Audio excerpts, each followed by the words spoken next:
Olá, eu sou o pastor Adejarlan Ramos, bem-vindo ao nosso canal. Se você não é inscrito, se inscreva, deixe o seu like, o seu comentário, é importante a sua participação. Nós vamos abordar hoje sobre uma pergunta que tem sido debatida, que tem inquietado muitas pessoas ao longo dos séculos. A pergunta é: Deus existe? Essa pergunta ela tem sido feita por muitas pessoas em diferentes momentos e em diferentes circunstâncias. Algumas pessoas fazem essa pergunta no calor de uma reflexão, algumas pessoas às vezes fazem essa pergunta quando passa por uma situação adversa. Essa pergunta às vezes surge lá no interior de uma pessoa, quando ela está refletindo, pensando. Enfim, a pergunta Deus existe, ela tem inquietado a raça humana ao longo dos séculos. Quando nós falamos de Deus aqui, nós temos em vista o teísmo cristão. Várias respostas têm sido dadas a essa pergunta. O ponto de vista de que Deus não existe é chamado de ateísmo. Nós vamos ter um vídeo específico para falar sobre o ateísmo. O ponto de vista de que nós não podemos saber se Deus existe é chamado de agnosticismo, enquanto que o ponto de vista de que sabemos que Deus existe é chamado de teísmo, e mais especificamente no nosso caso, de teísmo cristão. Então, quando uma pessoa diz que Deus não existe,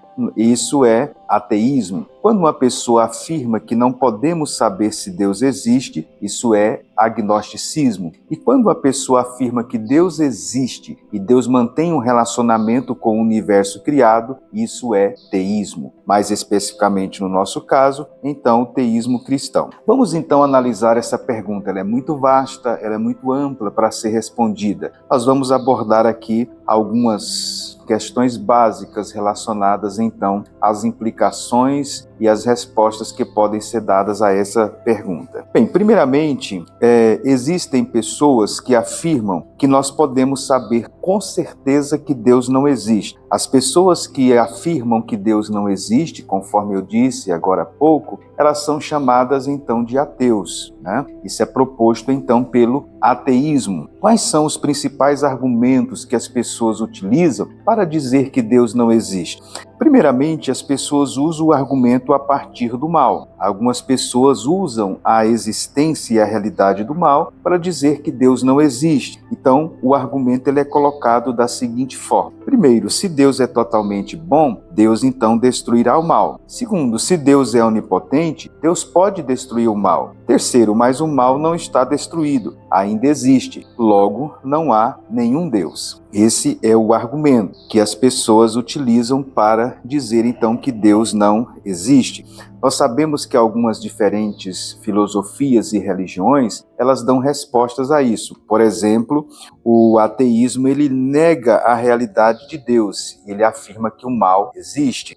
O panteísmo, ele afirma que Deus existe, a realidade de Deus, mas ele nega a realidade do mal. E o teísmo, e no caso especificamente o teísmo cristão, ele afirma a realidade de Deus e do mal. E o teísmo cristão não afirma apenas a realidade de Deus, mas afirma que Deus é bom e Deus é onipotente. Para os críticos, então, nesse momento, o teísmo cristão ele criou uma dificuldade. Se Deus é um Deus poderoso, por que ele não destrói o mal? Se ele não destrói o mal, é porque ele não é todo-poderoso. Se Deus é um Deus bom, ele deveria querer eliminar o mal ou destruir o mal. Mas Deus não faz isso, então Deus não é bom. Se Deus não destrói o mal porque ele não pode, então ele não é todo-poderoso. Se Deus não destrói o mal porque ele não quer, então ele não é um Deus bom. Então nós teríamos algumas possibilidades. Ou Deus então não é bom, ou Deus não é todo-poderoso, ou Deus não existe. Então o ateísmo ele fica com essa terceira afirmação dizendo então que Deus não existe. No entanto, o teísmo cristão ele afirma que Deus existe, que Deus é todo-poderoso, que Deus é bom e ele também afirma a realidade do mal. Como então conciliar esta questão? Qual resposta nós podemos dizer? Porque este argumento é um dos argumentos que as pessoas utilizam para dizer que Deus não existe. É o fato então de existir o mal. Nós devemos pensar nesta questão sobre alguns aspectos. Devemos fazer uma análise acerca do mal. A origem do mal, a natureza do mal, o propósito do mal e a destruição do mal, ou a derrota do mal. Vamos considerar primeiramente a questão da natureza do mal, ou seja, o que é o mal? Qual é a essência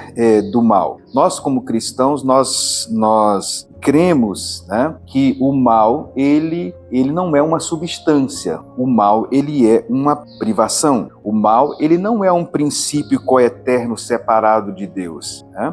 As pessoas têm uma ideia, essa ideia, no certo sentido, ela é real, de que existem dois princípios, o bem e o mal. Mas o bem e o mal, eles não são coeternos. O mal, ele não é coeterno separado de Deus, né? O mal, ele passou a existir em um determinado momento. Então, o mal, ele não é uma entidade. O mal, ele é uma privação. O mal não é uma substância. O mal é uma privação. O mal, ele é a corrupção das substâncias boas que Deus fez. O mal, na realidade, é como a ferrugem no carro ou a podridão na árvore. O mal é como a ferida nos braços ou o furo de traça na roupa. Se existe em outra coisa, ou só existe em outra coisa e não existe sozinho. A ferrugem, por exemplo, não existe à parte do ferro. Assim é também o mal. O mal, então, não é uma substância. O mal, ele é uma privação.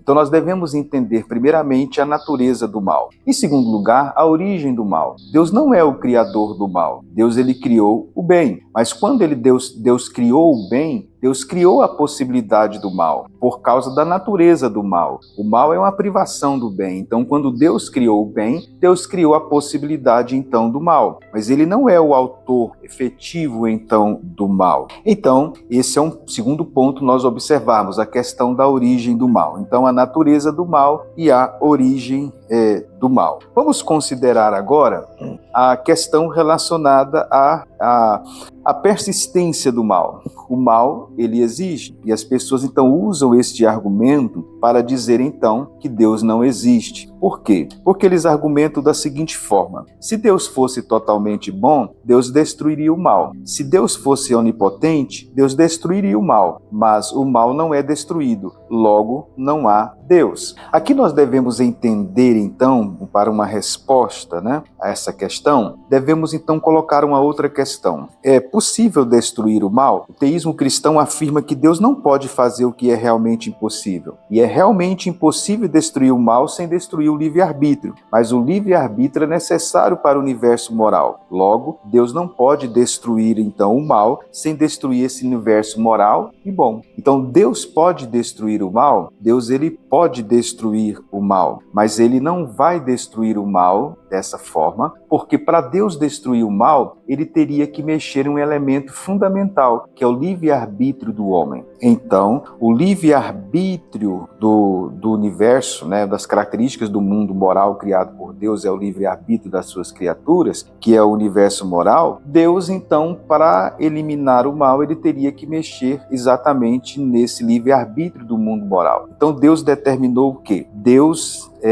determinou que ele não vai destruir o mal, mas que Deus vai derrotar o mal. Então o argumento seria da seguinte forma: Deus é absolutamente bom, Deus deseja derrotar o mal, Deus é onipotente, Deus é capaz de derrotar o mal, mas o mal ainda não foi derrotado. Mas um dia o mal será derrotado. O fato do mal não ter sido derrotado não significa que ele não vai ser derrotado um dia. Então Deus determinou que o mal vai ser derrotado. O mal não será destruído, mas vai ser derrotado. E Deus está trabalhando para derrotar o mal. O fato dele não ter derrotado ainda não significa que ele não vai derrotar o mal um dia. E aqui nós entramos em um outro elemento do mal, o propósito do mal. Deus onipotente, ele tem um propósito para tudo. Não há bom propósito, as pessoas dizem, para alguns sofrimentos. Logo, não pode haver um Deus onipotente. Então, elas usam também esse argumento, o argumento do propósito do mal, para dizer que Deus não existe. E nós devemos entender o quê? Primeiro, que Deus tem um bom propósito para tudo. Deus tem um bom propósito para tudo. Deus, ele é um Deus bom. E um Deus bom, ele tem propósito para tudo. Existem certos males para os quais nós não vemos um propósito. Mas o fato de eu não ver um propósito para o mal não quer dizer que não exista um propósito para o mal. Deus, ele tem propósitos para tudo e Deus utiliza o mal para um propósito. Às vezes, aparentemente, eu, enquanto humano ilimitado, não vejo um propósito específico no mal. Mas o fato de eu não ver um propósito específico no mal não significa que não tenha um propósito específico. Significa apenas que eu desconheço esse propósito. É o caso, por exemplo, que nós podemos exemplificar quando nós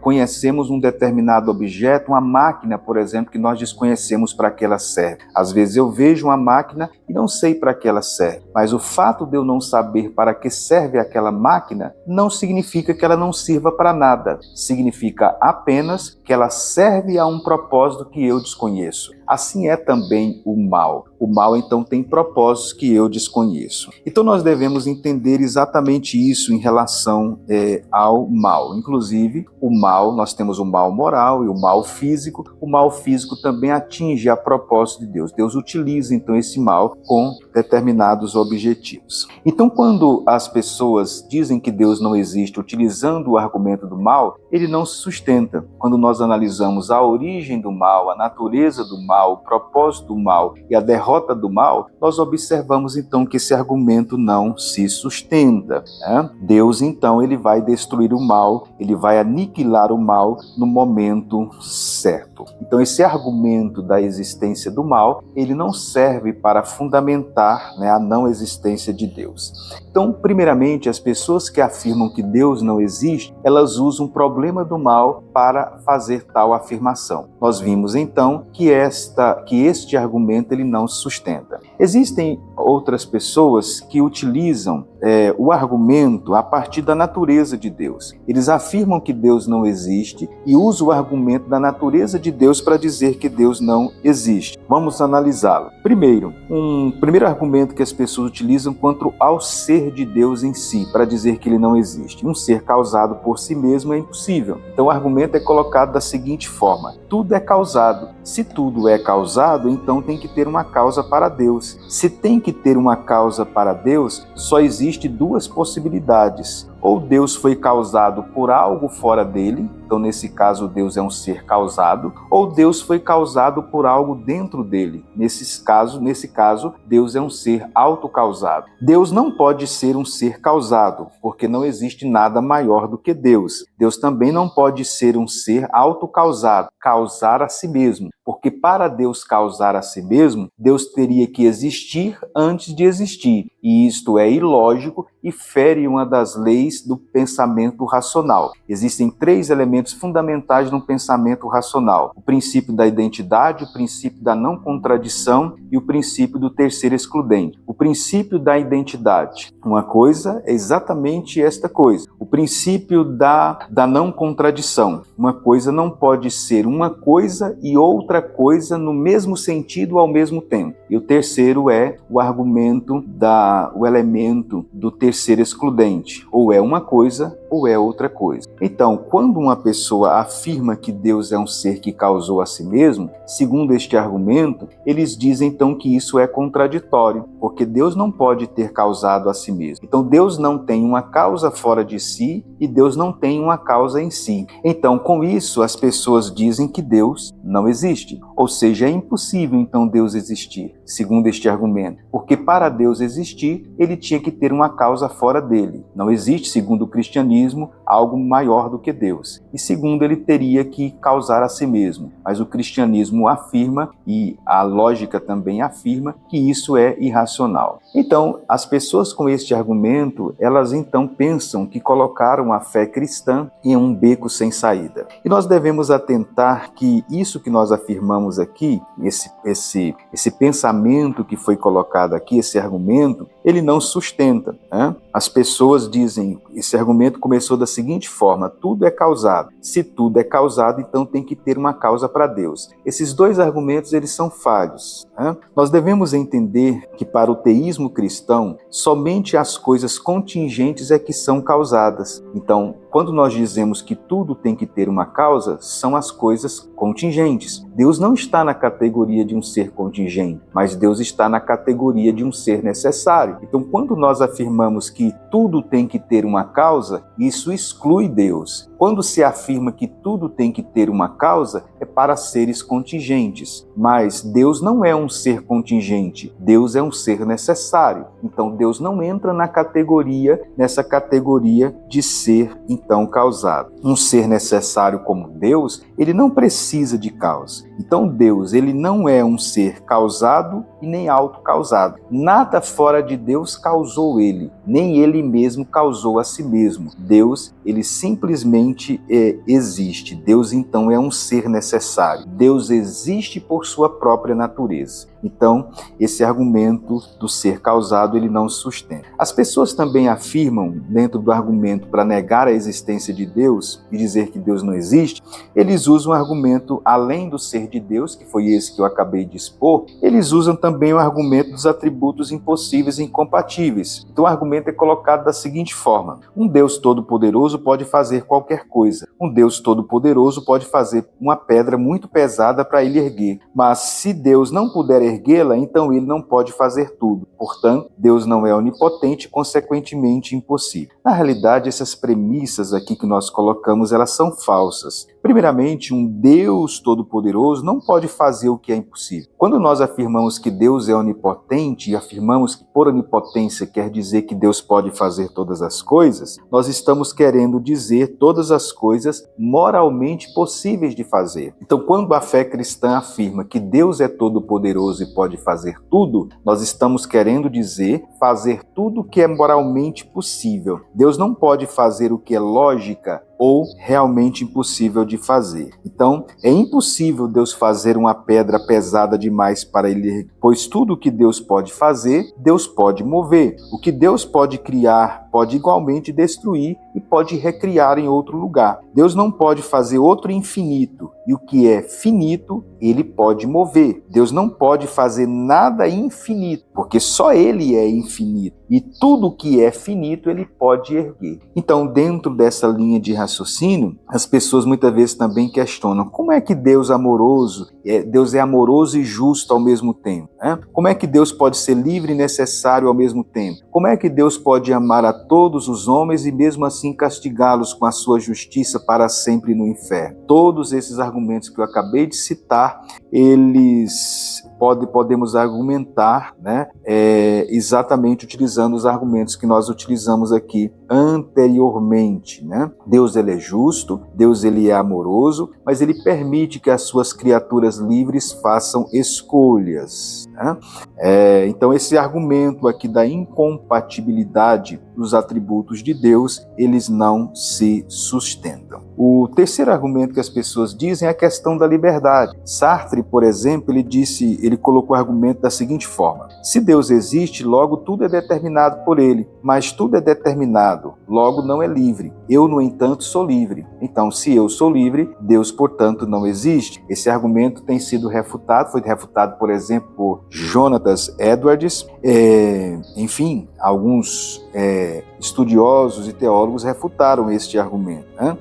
O Edwards, por exemplo, afirmou que os homens só são livres no sentido de poderem fazer o que desejam, mas é Deus quem lhes dá o desejo. Isso é chamado de determinismo duro. Existe o chamado determinismo brando. Insistem que ambas as declarações são verídicas. Deus causa ou determina o que acontece e os homens escolhem livremente agir. Deus, nesse caso, é a causa primária e os homens são causas secundárias daquilo que livremente escolhem. Outra resposta é que Deus causa todas as coisas por meio da sua sabedoria, operando através da liberdade humana, mas não pelo seu poder coercitivo. Então, a resposta a Sartre é dada, então, de duas formas: por um determinismo duro ou um determinismo brando. Então, As pessoas que afirmam que Deus não existe, né, elas usam esses argumentos, obviamente usam outros, nós só focamos aqui nesses por causa do nosso tempo, para o vídeo não ficar muito extenso. Então existem pessoas que afirmam que Deus não existe e usam esses argumentos que nós acabamos de elencar e também de refutá-los. Agora, existem pessoas que dizem que nós não podemos saber que Deus existe. Enquanto o primeiro grupo, que são os ateus, dizem que Deus não existe e usam os argumentos que nós já utilizamos aqui e refutamos, existe um segundo grupo que diz que nós não temos condições de saber que Deus existe. Esse grupo é chamado de agnósticos. Essa visão é chamada de agnosticismo. Então eles dizem assim, há uma disjunção, os argumentos que ele utiliza, entre aparência e realidade. Portanto, nós não podemos saber então se Deus existe. Essas ideias foram muito baseadas nos pensamentos de Kant, Immanuel Kant. Tudo que nós sabemos vem do nosso sentido a posteriori, mas é formado e caracterizado ou categorizado a priori pelas categorias então do entendimento.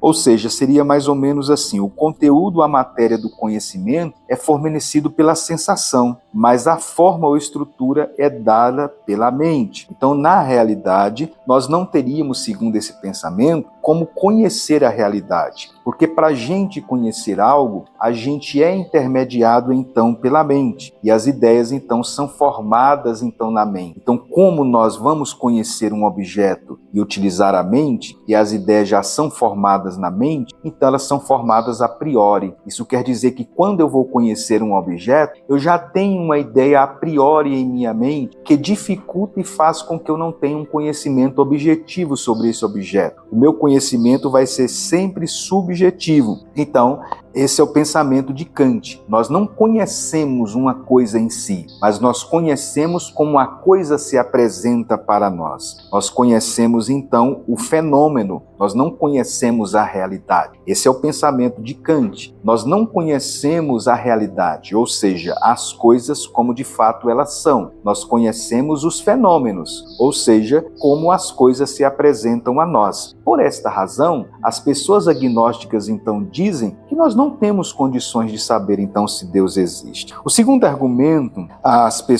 que as pessoas utilizam, né, é que existe um abismo intransponível entre conhecer e ser. Se todas as coisas são causadas, então não pode haver uma causa inicial. E sérias causas devem começar no infinito. Mas é impossível que a série seja infinita e também tenha começo. Então esse é o paradoxo que resulta da aplicação da categoria da causalidade à realidade. Então Kant, segundo as ideias de Kant, isso resulta então em contradições que parecem pressupor que as categorias da mente se aplicam à realidade. Kant então acreditava que devíamos abrir mão do conhecimento de Deus, mas não abrir mão de Deus. Kant acreditava devotadamente em Deus, mas achava que não podíamos chegar a comprovar a existência de Deus pela razão pura, segundo ele, somente pela razão prática. Nós devemos observar que o agnosticismo ele tem suas fragilidades. É inconsistente afirmar que alguém sabe que não pode saber de nada acerca da realidade. Interessante isso. Se eu não posso saber algo objetivamente, ou seja, se eu não posso saber algo sobre a realidade, então eu não posso saber também se esse pensamento que eu estou tendo, ele é real. Ou seja, nesse caso então aqui, o agnosticismo demonstra sua fragilidade. Ele faz uma afirmação: eu não posso saber objetivamente sobre algo. Mas quando ele faz esta afirmação, eu não posso saber objetivamente sobre algo, ele está na realidade fazendo uma afirmação que aparentemente ele está demonstrando que ele sabe. Então nesse momento ele sabe, ele cai em uma contradição. Se eu não posso saber objetivamente acerca de algo, como é que eu posso saber isto que eu estou afirmando sem algum conhecimento da realidade? Então, nesse momento ele é contraditório. Ele é contraditório e ele é também autodestrutivo. Ele destrói a si mesmo. Então, esses são os gnósticos. O agnosticismo, digo. O agnóstico é a pessoa, então, que afirma que não podemos saber se Deus ele existe. Mas nós mostramos, então, que ele é contraditório. Bem, as pessoas também, quando afirmam que Deus não existe, eles dizem que nós também não temos certeza de nada. Essas pessoas são os céticos. Então veja, nós falamos agora há pouco inicialmente sobre os ateus. Eles dizem que Deus não existe. Nós falamos sobre os agnósticos. Eles dizem que nós não podemos saber se Deus existe. Agora, nós vamos falar sobre os céticos. Os céticos, eles negam a certeza de tudo, né? Eles dizem que nós não temos certeza de nada, inclusive da existência de Deus, né? Então nós não temos certeza de nada. Isso é o cético. O cético, ele não acredita em nada. O cético diz que nós devemos então duvidar de tudo. Quais são os principais argumentos utilizados pelos céticos? Primeiro, as percepções são relativas. Eles dizem que quando nós percebemos alguma coisa, essa percepção depende do ângulo da percepção, né? Um plano quadrado pode parecer um rombo, ou até mesmo uma linha reta, se for olhado ao longo das extremidades. Então, quem pode dizer que a sua perspectiva é verdadeira ou correta? Então, eles dizem que quando você percebe alguma coisa estando em uma determinada posição, essa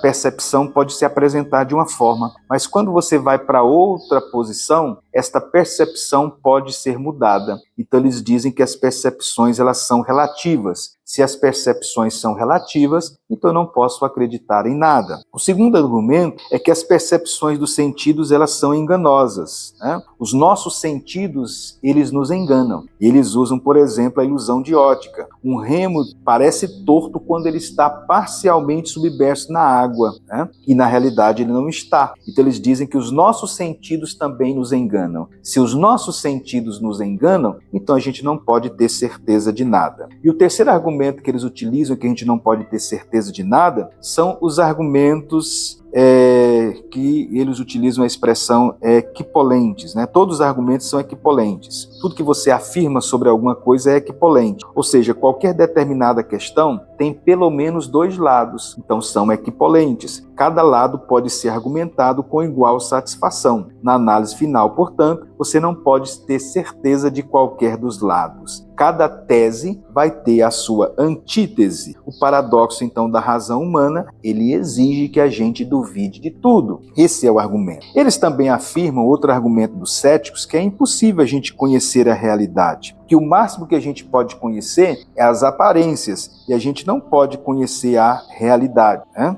Esse pensamento, inclusive, já desenvolve um outro, esse argumento, porque eles dizem que o nosso conhecimento, ele é fragmentado. Nós, humanos, não conhecemos o todo, nós só conhecemos a partes. E como o nosso conhecimento de partes é fragmentado, então não pode ser base para conclusões certas. O fato de eu conhecer as partes e não conhecer o todo, isso então me desqualifica para fazer afirmações do todo. Eles também utilizam um argumento relacionado às conexões causadas. Ele diz que a gente não pode conhecer as conexões causadas, né? Quando a gente junta determinadas coisas numa experiência, nós nunca podemos racionalmente justificar que elas estão ligadas. Por exemplo, se o sol ele se levanta sempre depois do galo cantar, não significa que o sol se levanta porque o galo cantou. Sempre que o sol surge, o galo canta. Mas a gente não pode estabelecer uma conexão de que o sol nasceu, o sol surgiu porque o galo cantou. Não se pode estabelecer uma conexão, né, entre o nascer do sol e o cantar do galo, embora normalmente isso acontece junto. Eles querem dizer então que a gente não pode conhecer as conexões causadas. Esses argumentos que eu acabei de citar são utilizados pelos céticos. Então eles dizem que a gente não pode ter certeza de nada e usam esses argumentos então que eu acabei de enumerar. Mas nós vamos observar que o ceticismo tem também suas fragilidades. Primeiro, que o ceticismo ele é contraditório. Se eu não posso ter certeza de nada, então eu não posso ter certeza nem dessa afirmação que eu estou fazendo, que eu não posso ter certeza de nada. Interessante isso. Como é que eu afirmo que eu não posso ter certeza de nada, mas eu tenho certeza dessa afirmação que eu estou fazendo que eu não posso ter certeza de nada? Isso é, no mínimo, contraditório. Se eu não posso ter certeza de nada, então eu não posso ter certeza dessa afirmação que eu estou falando que eu não posso ter certeza de nada.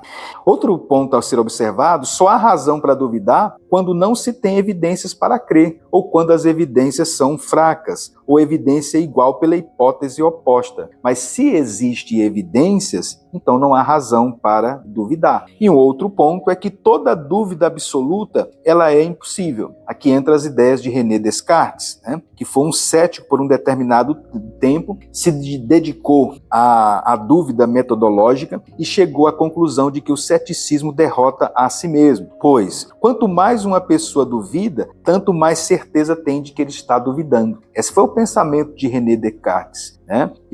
No momento em que eu duvido de tudo, eu tenho uma certeza, a certeza de que eu estou duvidando. Eu posso duvidar de tudo, e eu devo duvidar de tudo. Esse era o pensamento de René Descartes, mas eu não devo duvidar de que eu estou duvidando. Daí vem o famoso axioma, penso, logo existo. E, por último, o ceticismo também, se você for levar para as questões práticas, ele é impraticável. Nenhum cético ele convive com o ceticismo ou consegue viver com o ceticismo. O cético não suspende o julgamento sobre se um alimento está em condições de ser comido ou de atravessar uma rua movimentada sem avaliar. A pessoa que diz que se deve duvidar de tudo, ela não duvida da existência de um caminhão estar passando na rua quando ela vai atravessá-la.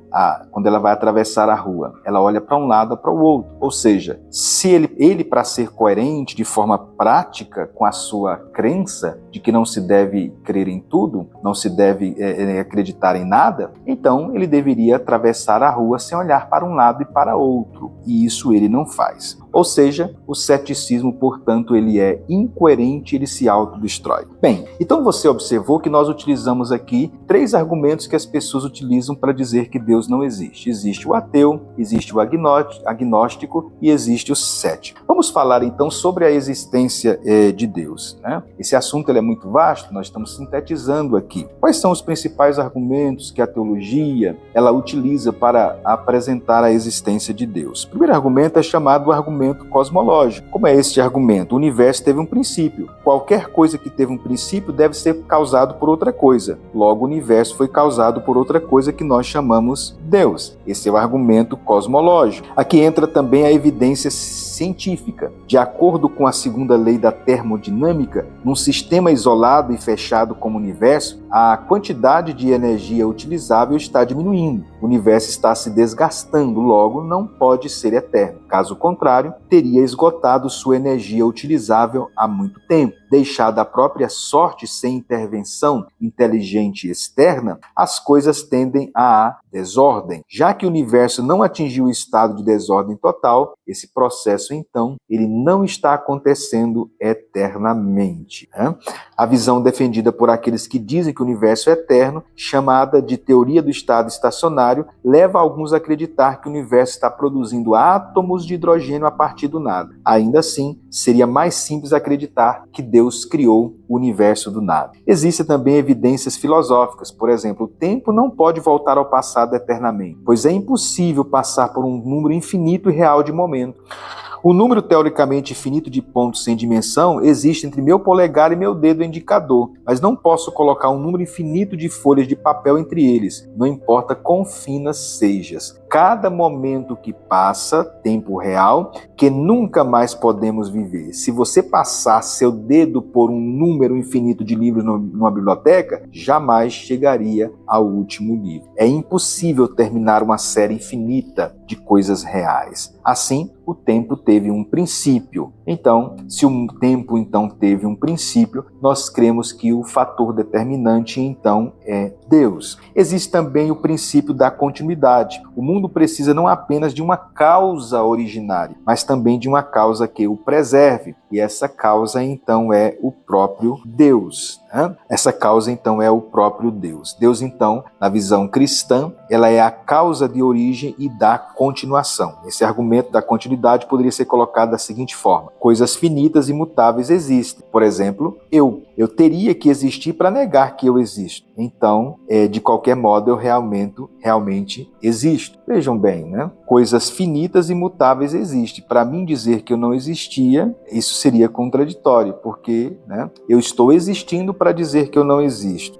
Todas as coisas finitas e imutáveis devem ser causadas por outra coisa. Aquilo que é limitado e imutável não pode existir de maneira independente. E isso acontece com o universo, com as coisas criadas. Não pode haver uma regressão infinita dessas causas, ou seja, você não pode explicar como uma coisa finita causa outra coisa finita, que por sua vez causa outra coisa finita. E aí isso vai se tornar interminável. Isso não explica nada. Nenhuma regressão infinita pode explicar porque eu existo neste exato momento. Portanto, deve haver uma primeira causa, não causada, para cada coisa finita e mutável que existe. Então, esse é o argumento da continuidade. O segundo argumento para nós dizermos, então, que Deus existe é o chamado argumento teleológico. Tele quer dizer propósito. Então, seria colocado da seguinte forma esse argumento. Foi muito utilizado, né, por William Paley. Ele usou muita analogia do relojoeiro. Todos os projetos implicam um projetista. Há muito planejamento envolvido no projeto do universo. Logo, deve haver um grande projetista no universo. Esse universo que nós vivemos, ele é um mundo muito complexo. E se ele é um universo muito complexo, isso implica na existência de um projetista. E se o universo é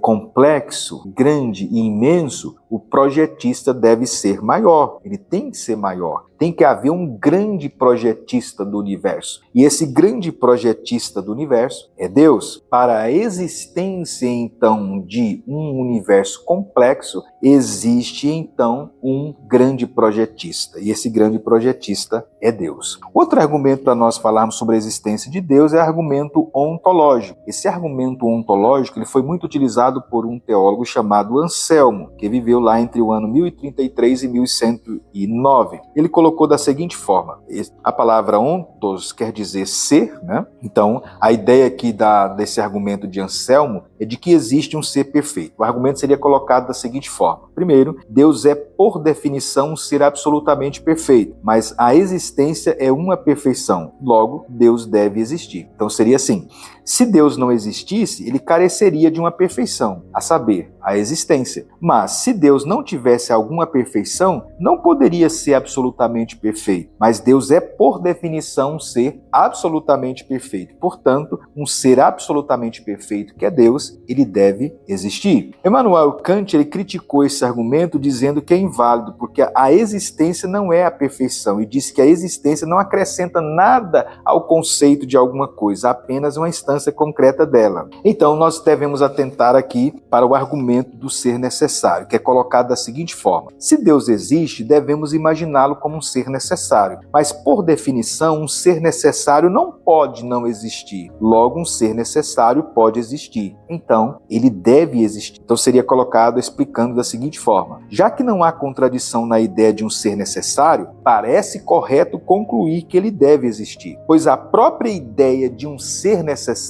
exige a sua existência. Porque se ele não existisse, não seria uma existência necessária. Então esse argumento é chamado de argumento ontológico. É o argumento de um ser necessário. E por último, nós queremos falar sobre o argumento, então, moral, né, da existência de Deus. Esse argumento moral está com suas raízes na própria Bíblia. Em Romanos 2, versículo 12 a 15, o apóstolo Paulo fala sobre que a humanidade é indesculpável diante de Deus por causa das exigências da lei gravadas em seu coração, né? Então, o argumento seria o seguinte: leis morais implicam no legislador moral. Há uma lei moral objetiva, logo há um legislador moral. O primeiro argumento ele é autoevidente. Se existe lei moral, isso implica num legislador moral. As leis morais, então, elas existem. Se as leis morais existem e a existência das leis morais implicam na existência de um legislador, então esse legislador moral ele existe. E esse legislador moral para nós é Deus, é o próprio Deus. A lei moral ela é inegável. Existem muitas pessoas que dizem que as questões da lei moral, elas são apenas culturais, elas são relativas, enfim, né? Existem verdades absolutas e valores absolutos, né? Se uma pessoa, por exemplo, diz que não existem valores absolutos, essa afirmação é praticamente inegável, porque a pessoa nega todos os valores, valoriza o seu direito de negá-los. Ou seja, nesse momento, então, ela está se contradizendo, né? Todo mundo, ela quer que todo mundo a valorize como pessoa, embora essa pessoa afirme que, ou essa pessoa nega que existe valores nas pessoas. Então, a lei moral, ela é inegável, não tem como nós negarmos. Sem a lei moral não existe direitos. Qual é a base, então, dos direitos humanos? Está relacionado a ser para ter. Se fala em direitos humanos. Qual é a ideia básica dos direitos humanos? É que para mim ter direitos humanos, o primeiro elemento fundamental, o primeiro requisito é que eu seja humano. O fato de eu ser humano é que me dá o direito de ter direitos humanos. Então, sem a lei moral não existem direitos, né? Sem a lei moral também a gente não poderia conhecer a justiça ou a injustiça. Como é que você pode afirmar que algo é certo ou que algo é errado? Como é que você pode afirmar, por exemplo, que o Holocausto foi maravilhoso? Você pode fazer a afirmação de que o Holocausto foi maravilhoso? Você não pode fazer isso, porque as pessoas iriam reagir a essa afirmação, por exemplo, né? Essa afirmação. Uma coisa, por exemplo, é você alimentar, comer uma comida e dizer assim, essa comida está maravilhosa. Outra coisa é você dizer assim, o Holocausto foi maravilhoso. As pessoas iriam reagir de uma maneira favorável à primeira afirmação, esta comida está maravilhosa, mas as pessoas não iriam reagir de forma favorável à segunda afirmação, o Holocausto foi maravilhoso. Por quê? As pessoas só fazem isto porque elas têm o senso de justiça ou injustiça pela lei moral. Essa lei moral foi colocada dentro de nós pelo próprio Criador, né? Também sem a lei moral nós não poderíamos conhecer as dimensões, as diferenças, né, das coisas morais, as diferenças morais das coisas. Você não poderia mensurar as diferenças morais das coisas. Por exemplo, você não poderia utilizar afirmações como assassinar é um mal, racismo é errado. Por que você usa essas afirmações? Por que você diz assim, o racismo é errado, você não deve abusar de crianças, assassinar é um mal? Nós só podemos fazer estas afirmações de que assassinar é um mal, o racismo é errado, né? Fazer uma avaliação de Hitler, de Madre Teresa de Calcutá, exatamente por causa da lei moral. É a lei moral no nosso interior que nos dá as condições necessárias de mensurar as diferenças morais. Você diferencia uma coisa da outra, você mensura uma coisa da outra, as diferenças morais entre as coisas é por causa da lei moral que existe em nosso interior. Nós só sabemos o que é certo e o que é errado por causa da lei moral que existe em nosso interior, né? Então, esse argumento aqui é o argumento, então, da lei moral. O argumento da lei moral de que Deus existe, né? A teologia, então, usa esse argumento da lei moral para dizer que Deus, então, existe. Obviamente, algumas pessoas vão contrapor dizendo que essa é uma questão meramente cultural. Todas as culturas nós sabemos que tem elementos relativos, né? Aqui, por exemplo, o conceito de modéstia do corpo, as saudações, os cumprimentos, né? Em alguns casos, por exemplo, o beijo é adequado, mas em outros casos iria chocar em determinadas culturas, né? Então nós temos que atentar para o que é mandamento e o que é cultural. O que deve ser feito é comum, mas como deve ser feito difere. Esse é um elemento que está presente em nossa cultura, né? Então, esse argumento que nós acabamos de citar é o argumento, então, moral. Ou seja, todos esses elementos que eu acabei de citar, né, o argumento cosmológico, ontológico, o argumento teleológico e moral, ele prova, então, a existência de Deus. Portanto, conforme nós afirmamos, a fé cristã ela é coerente. Nós cremos, então, na realidade de Deus, na existência de Deus, e nós podemos desenvolver um relacionamento com Ele. Essa é a afirmação do teísmo cristão. Deus existe e Deus se relaciona com esse universo. É isso que nós chamamos de teísmo cristão, que que você possa então desenvolver um relacionamento com este Deus, não apenas conhecê-lo. Obviamente que nós utilizamos esses argumentos aqui, filosóficos, racionais, mas o nosso conhecimento de Deus e o nosso relacionamento com Deus deve ser prático. Nós podemos conhecê-lo, nós podemos buscá-lo e nós sabemos que ele se revelou através de um livro. É uma das formas da revelação de Deus, foi a Bíblia Sagrada. Portanto, nós podemos não somente conhecê-lo pelos elementos racionais, mas nós podemos também conhecê-lo de forma prática e de forma relacional. Você pode buscá-lo em oração, você pode buscá-lo através das Escrituras e desenvolver um relacionamento com ele. Esperamos que você faça isso. Que Deus o abençoe e nós esperamos você no próximo vídeo. Até lá!